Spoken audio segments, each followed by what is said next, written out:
Hello everyone and welcome to this session on Kubernetes Autoscaling on Amazon EKS. In this presentation we are going to explore how to build a fully automated self-healing scaling strategy for your Kubernetes workload on AWS, covering everything from pod level scaling with HPA to node level provisioning with Karpenter and event-driven autoscaling with KEDA. By the end, you will understand how these three components work together to create a cluster that scales intelligently, react in real time, and keep your costs under control. So let's start with a quick overview of what we will cover today. Here is a roadmap of what we will go through today. First, we will talk about why autoscaling matters, the real business case behind dynamic scaling. Then we will deep dive into the horizontal pod autoscaler or HPA and understand how it manages pod replicas based on metrics. After that, we will cover Karpenter, AWS next generation node autoscaler that provisions the right EC2 instances in seconds. Then comes two exciting parts, KEDA, the Kubernetes event-driven autoscaler, which let us scale based on external events like SQ, SQs, or Kafka topics, and even cron schedules. We will wrap up by showing how all three work together as a complete autoscaling loop and finish with cost optimization strategies and best practice. So now let's jump right in. Here we will discuss why autoscaling matters. Autoscaling matters for three fundamental reasons: cost, performance, and reliability. First, cost. Without scaling, teams tend to over-provision. They run large nodes 24/7 just in case there is a spike in the traffic. That means you are paying for commute that sits idle most of the time. With scaling, eliminate this cost. You pay only for what you actually use. The second one is performance. When a traffic spikes hit, you need more capacity immediately, not in 5 minutes or not after a manual intervention. You need it immediately. Autoscaling keep your latency low and your throughput high by responding to load in real time. The third one is reliability. Without autoscaling, you risk your pods out of memory kills, scheduling failures, and cascading outage. Autoscaling ensure the right amount of resources are available exactly when your application need them, no more or no less. So how do we actually implement this? There are three dimensions to scale. Here's we can see the three dimensions of scaling. Karpenter scaling operates across these three dimensions, and understanding this operation is the key to building a robust scaling strategy. The first dimension is pod level scaling, handled by Horizontal Pod Autoscaler or HPA. HPA watch metrics like CPU and memory utilization and adjusts the number of pods replicas uh, for your deployment. It reacts to the application load and it works within the node that already exists in your cluster. The second dimension here is node level scaling, handled by Karpenter. When HPA scales your pods and there aren't enough nodes to schedule them, Karpenter steps in and provisions the right sized EC2 instances automatically. It reacts to unscheduled pods, chooses the optimal instance type, and manages the entire node lifecycle from provisioning till termination. And the third dimension here, which we'll cover in details later, is the event-driven autoscaling with KEDA.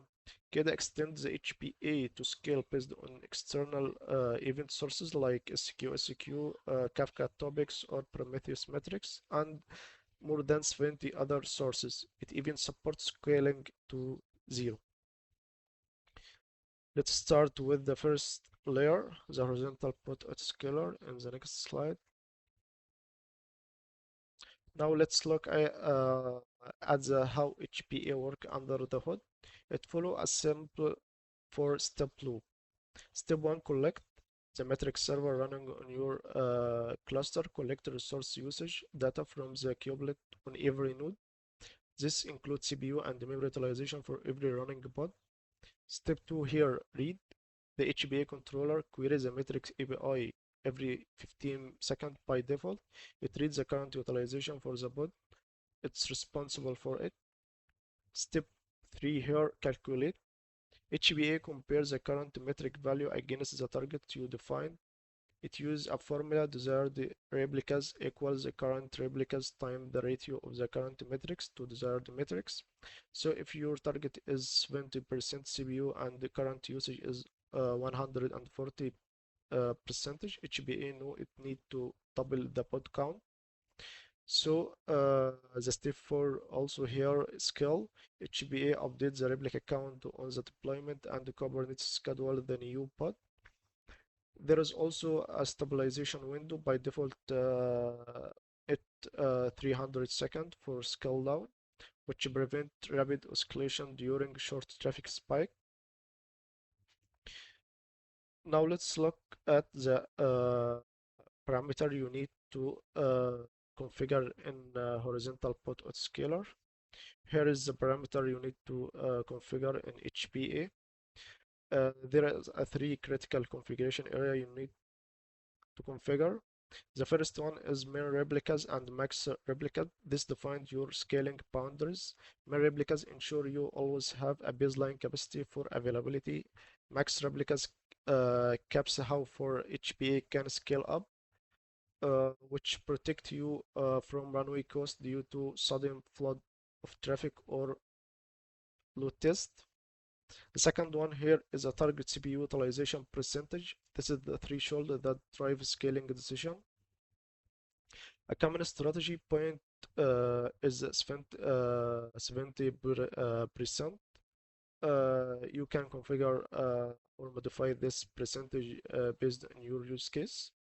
When average CPU across your pod exceeds 70% HPA scale up. When it drop below HPA scale down. Doing this based on your application characteristics, CPU pound workload might use 60%, while input output pound service might go up to 80% based on your use case. The third one here, and this is a powerful part, custom and external metrics. HPA isn't limited to adjust for the CPU and the memory. Through the custom metric API, you can scale on request latency, queue depth, active connection, or any other Prometheus metrics. This is where HPA start to overlap with KEDA, but KEDA take it much further, and we will see it later here. So now let's move to the second layer of autoscaling, which is Karpenter. Here is we will see Karpenter. Karpenter is open source Kubernetes node autoscaler built by AWS, and for many teams it has completely replaced the older cluster autoscaler. Why? Three key capabilities here. The first one is it watch for unscheduled pods. When HPA scales up your deployment and the Kubernetes can't find a node that enough capacity with enough capacity to replace to place the new pods, the pods go into pending state. Karpenter detected this immediately and provision a right-sized EC2 instance in seconds, not in minutes, like cluster autoscaler. Second one is consolidation. This is one of the Karpenter killer feature. It continuously monitors your cluster and looks for underutilized nodes. If it can back the same workload onto a fewer or cheaper instance, it will train, terminate, and replace nodes automatically. This keeps your cluster cost optimized and efficient. The third one is spot instance support. Karpenter can mix between on-demand and spot instances, potentially reducing your commute cost by up to 90% for fault tolerance workload. It handles spot interruptions, also draining bots before the instance is reclaimed. So let me show you the two custom resources that define Karpenter behavior, or the two resources need to be configured to make the Karpenter work efficient. Here we can see Karpenter is configured through two custom resource definitions. The first one is the node pool. This is define what kind of node Karpenter is allowed to create. You specify the instance families, size, and architecture.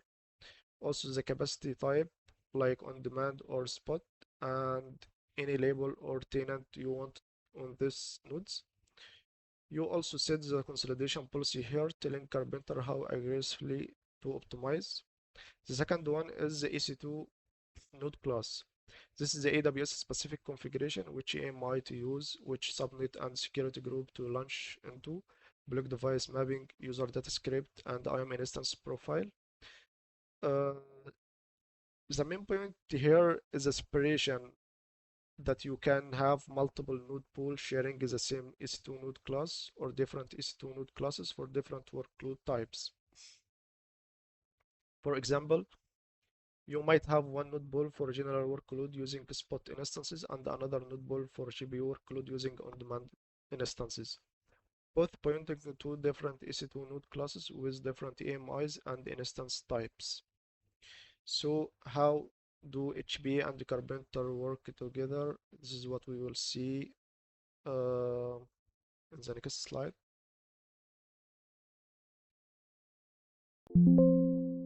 So here, this is where the magic happens. HPA and Karpenter create a powerful two-layer feedback loop. Here is how it flows. When traffic rises, your application gets more requests.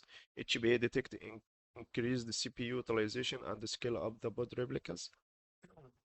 But now this new pods need somewhere to run. If existing nodes are full, this pod will enter a pending state. Karpenter immediately will detect this unscheduled pods, evaluate what resources they need, select the optimal instance type, and launch a new EC2 instance. This process will be happening in seconds. The node joins the cluster at the and the pending pods are scheduled.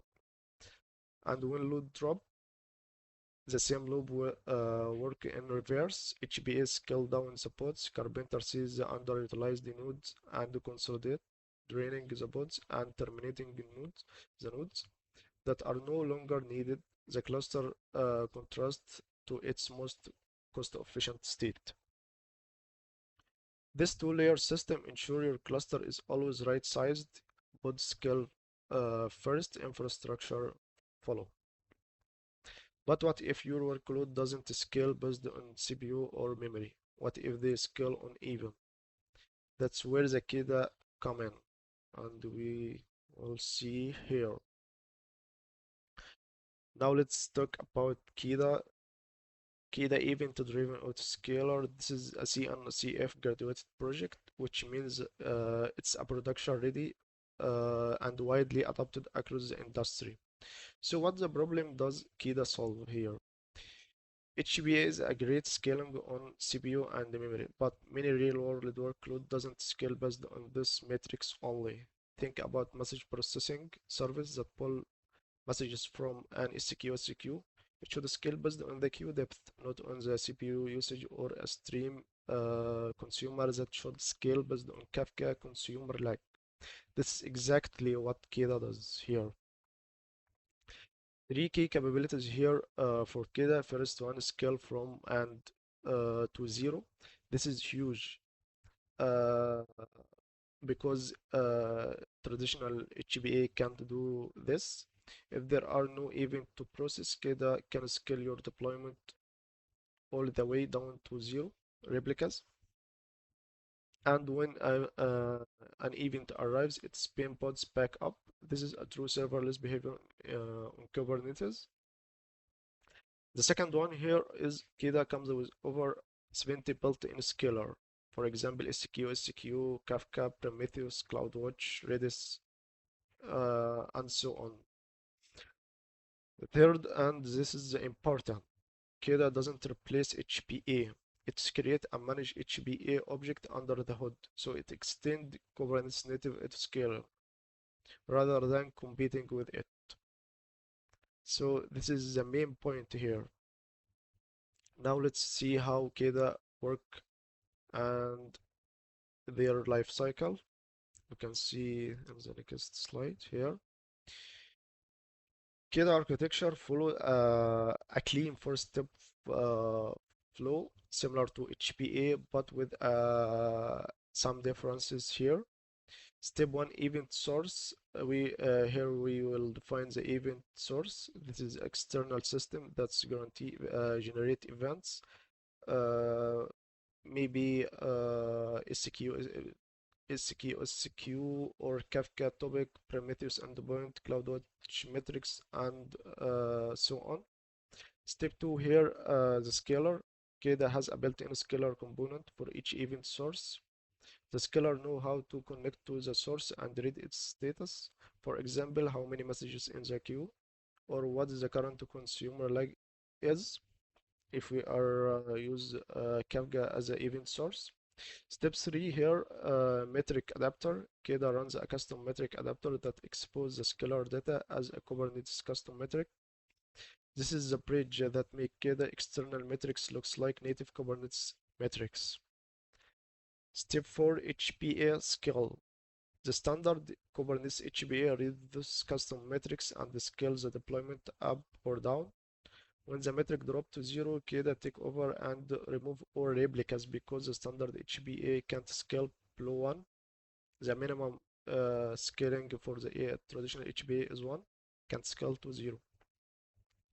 So the key insight here, KEDA pulls the event source, translate it into Kubernetes metrics, and lets HPA do the actual scaling here. Now let's look at the most popular KEDA scalars for AWS environment in the next slide.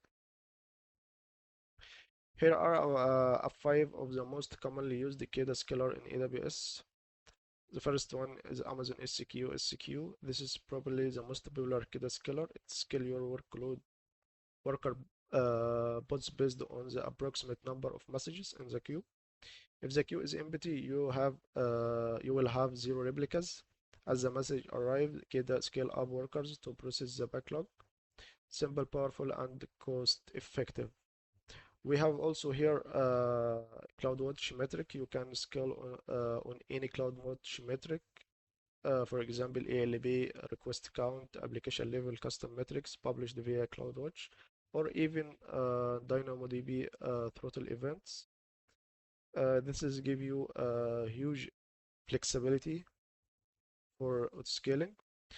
And we have also here Amazon MSK or Apache Kafka for streaming workload. KEDA scales the consumer based on consumer group lag. If your consumer are failing behind, the lag is growing, KEDA add more consumer pod to catch up. And we have also here Prometheus.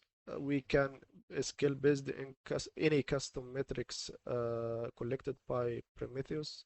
And the final one is cron. If we have any cron schedule, we can also scale based on it.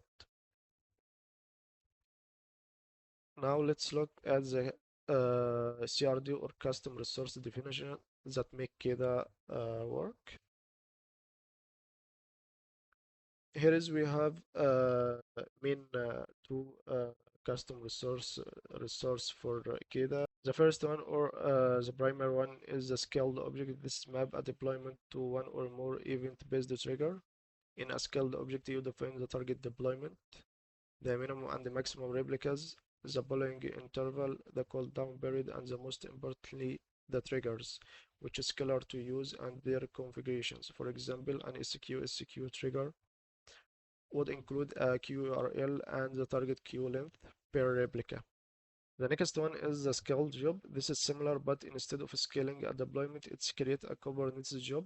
Each event spawns a one-shot job that processes the event and terminates. This is ideal for batch processing workload where you want each message to be handled by an independent isolated process. Finally, trigger authentication. This is separate credential from your scaled object definition. On AWS, the best practice is to use IAM roles for service accounts, so your KEDA scalar can securely access SQ, CloudWatch, or MSK without hardening any credential. Now let us pull all three pieces together and see the full workflow here. This is the this slide that ties everything together. Let me walk you through the complete three-layer scaling stack here. An event arrive, maybe a message land in an SQ or consumer like spikes on Kafka topic. KEDA detected it through its scaler and trigger HPA. HPA will scale up the pod replicas from for the consumer deployment. Now these new pods need compute resources. If the existing node are at capacity, the pod go into the pending state. Then Karpenter immediately detects this and provisions the right-sized EC2 instance, and the pod are scheduled within seconds. And the reverse cycle, when event source drain, the queue empties, the lag drop to zero, KEDA scales the pod down. Eventually, KEDA scales to zero replicas. Karpenter sees the now empty nodes and terminate them through consolidation. This three-layer stack handled everything. KEDA act to event, HBA manage bot count, and Karpenter provision and deprovision infrastructure. You get true elastic scaling with scale to zero included. The result, you pay only for what you actually use, and your application respond to demand in real time. So let's move to the next. So here we will see a quick demo on running EKS cluster, and we are deployed Karpenter for node autoscaling, and also KEDA for pod autoscaling. Let me share my files first. So here, this one is EC2 node class. This is for Karpenter. We here define the role the EC2 will be assumed to be joined the EKS cluster. Also, we here have a subnet selector, which subnet will this node running in a private or in a public subnet. Also, for the security group, which security group will assign to this node, and the AMI selector. Also, we will use Amazon Linux 2023 latest version. And here we have the node pool, custom resource for the node pool. This include the architecture of the AMI. Here is AMD. Operating system, it will be Linux. Capacity type, it will be on demand. You can add spot instance if you would like. Then here we are choosing instance type. We are using T3 medium. You can add any instance family other or any instance size. And also this is limitation. Here we have a consolidation policy when empty. Karpenter will terminate this EC2 instance when this instance empty from any pod. If the node has any no pods, it will be terminated, and the consolidation period will be 30 seconds after the node be empty. And here the limits we are put for Karpenter. The limits here 6 CPU and 12 gig of RAM. We are using T3 medium. Each one have 2 CPU and 4 gig of RAM. Here the total number of EC2 instances that Karpenter can provision is 3 here. So here also KEDA scaled object. We are deployed on the EKS already. We are already deployed on the EKS. Here SCQ is consumer scaler. we will integrate KEDA with SQ, and we will send some message to this SQ, and we will see the behavior of KEDA and the behavior of Karpenter. Here is the specs. Scalar target will be based on SQS. Minimum replicas will be 0, maximum replicas will be 5, and polling interval will be every 5 seconds, and cooldown period will be 30. This is the amount of time wait after the last message before scaling down or terminate the pod. It will be triggered. Here is the equation. It will be triggered from Amazon SQ authentication object. It will be AWS credential. I already created IAM role for service account to authenticate this with Amazon SQ, and the queue URL will put the queue URL here. We already have queue here. Sorry, we already have queue here. KEDA demo queue, and this is URL I already added to the EKS cluster. And the queue length is 2. Every time KEDA see number of message in the queue is 2, it will be create one pod. Maximum number, it will be 5 pods. The equation here, it will be divide number of messages on the queue length divided by queue length. 10 divide 2, it will be create 5 pods here uh, to verify this condition. And the AWS region here, we are working in EU Central 1. And the last one here, this is the application or the deployment that will consume message from this SQ. I already deployed these 3 files. I already deployed these 3 files into EKS cluster here. We have already running EKS cluster, demo cluster, and if we see here, we have only 2 nodes here running, T3 small and T3 medium. And also this is our queue. So I'm opened 4 sessions here. The first one we will send a message to SQS using this script. Here we are monitor our number of pods.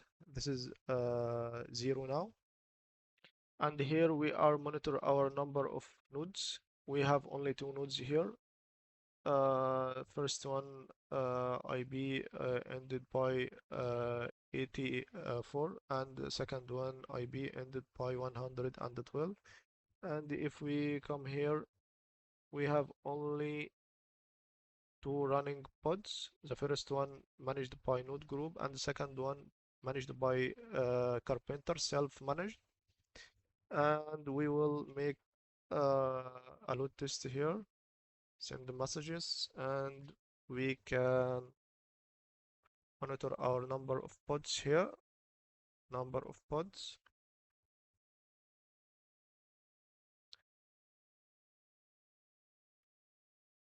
Here running the first pod here, it's running, and this is its IP, and running in the machine ending IP with 84.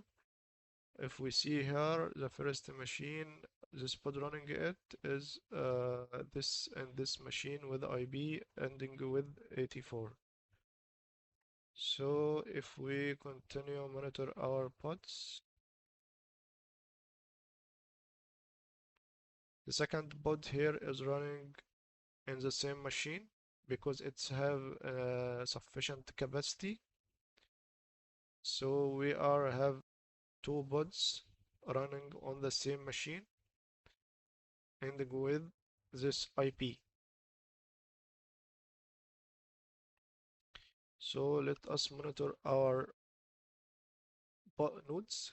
Here is Karpenter span a new node with this IP ending with 51, the status of it not ready, then the status is changed to P ready. And he also provisioned a new EC2 instance with this IP ending with 64. So basically here Karpenter spanned for us new two EC2 instances, and we can see here we have running pods. Also we can here see the logs of Karpenter. It's a trigger autoscaling correct. And here if we have make a refresh, we have two EC2 nodes, new EC2 nodes spanned here. The first one here ending with IP 51, and the second one ending with IP 64.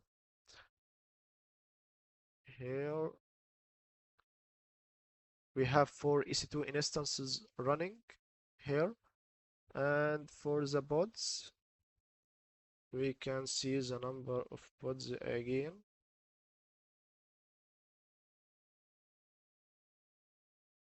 Here we have 5 pods running as we configured here in the scaled job.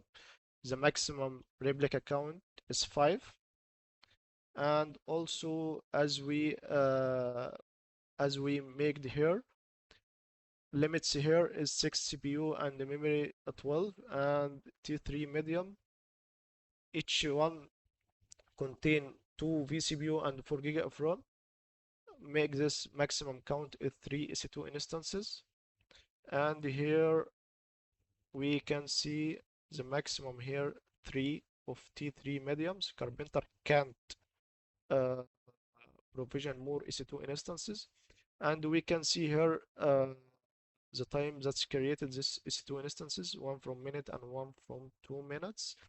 And these two is self-managed and managed by default because I make Karpenter in default. So if we come back again here, we can see when the message is done, we can see the process of scaling down for EC2 instances and also for the pods. So let us monitor the messages, script near to finish. So basically the script is done. He sent 300 messages to our SQ. Once this pods finish from processing these messages, it will be terminated. Then the Karpenter will be terminate this scaled EC2 instances also. So let us monitor our pods here. Here we can see our pods are terminating now. KEDA make a scale down to these pods based on the maximum length, maximum number of messages in the queue. Because now the queue length is dropped to 0 because the entire messages in the queue has been processed. So KEDA makes scale down now. Okay, now this pod and pods has been deleted. We can see now.